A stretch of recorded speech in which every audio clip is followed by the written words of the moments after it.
Meditation is a phenomenal empowerment that you can do whatever is needed in the world, whatever, I mean that, and still remain untouched by the process of activities that we need to conduct in the world.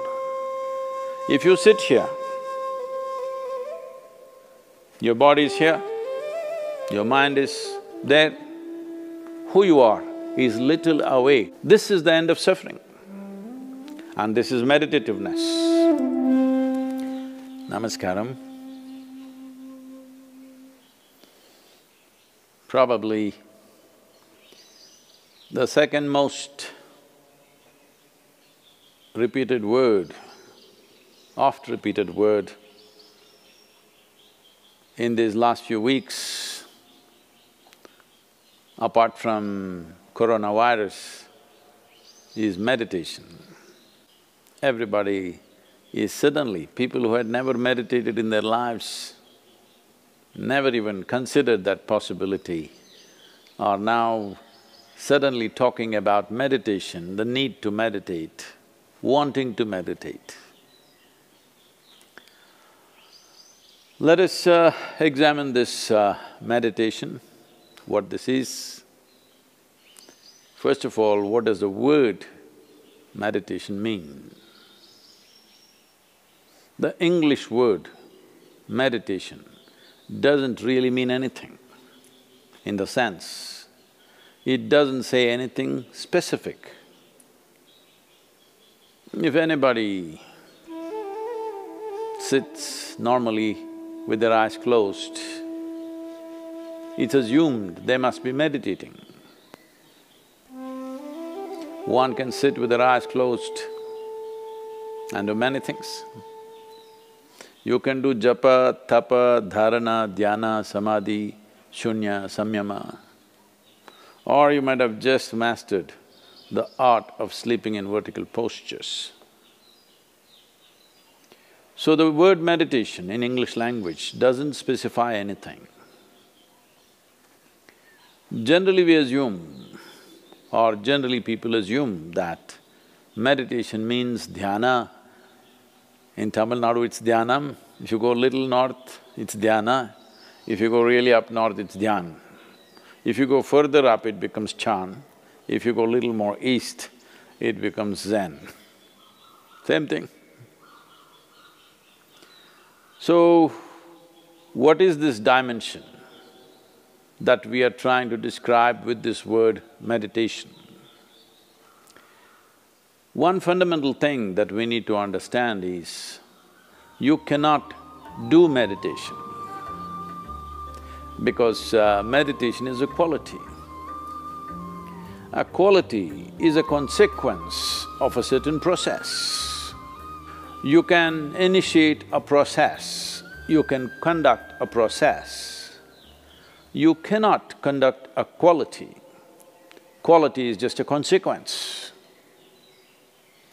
It is like you want flowers in your garden. You don't sit there and do flower meditation. You know what happened to the flower people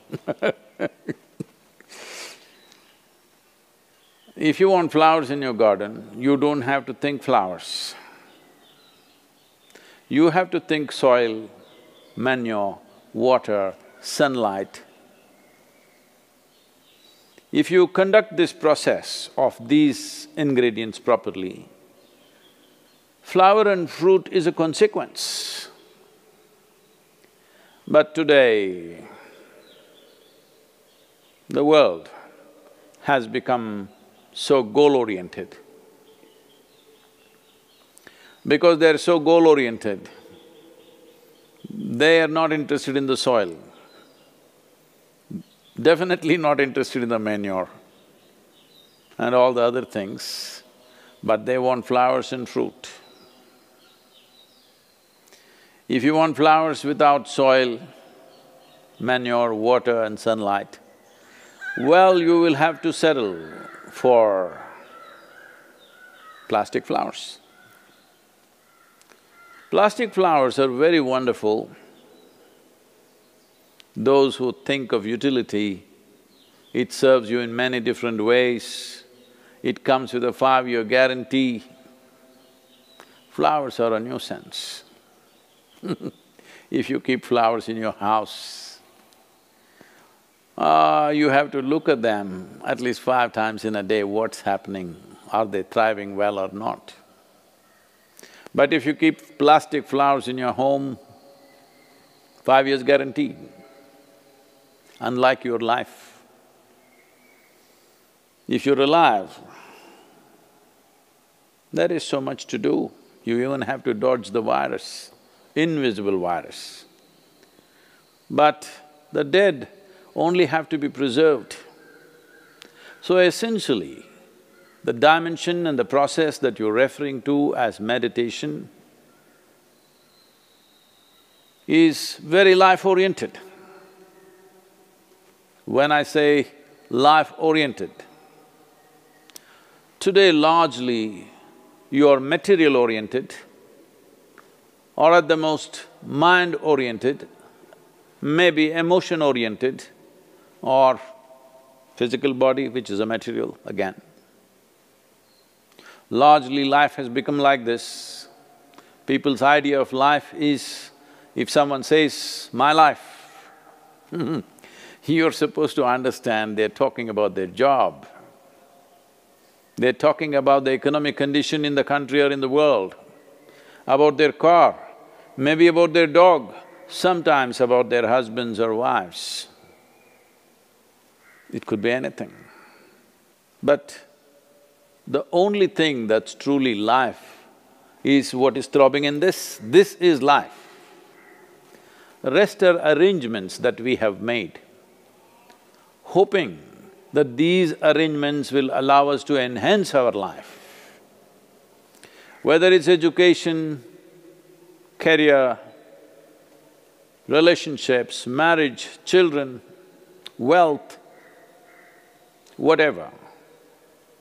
All these things one is after only in the hope that it will enhance our life. As you know, most people, instead of enhancing their life, largely get entangled with these accessories. Accessories have become larger than the life process. Well, I think in a very cruel way, the virus is bringing focus on the life. You suddenly understand your expensive home has become a prison. Your expensive car is as good as junk because you can't drive it, at least for some time. And right now, the world is in a situation where we do not know how long will it take before you're back on the road and swing around a little bit in your automobile? You do not know. So now naturally a whole lot of people are asking all over the world, how to meditate, what should I do? As I said, you cannot meditate, but you can become meditative because it's a quality. If one cultivates their body, mind, emotion and energies to a certain level of maturity, you will be naturally meditative 24 hours of the day. Meditation is not an impairment that if you're meditative, you have to close your eyes and be limited to one place. Meditation is a phenomenal empowerment that you can do whatever is needed in the world, whatever, I mean that.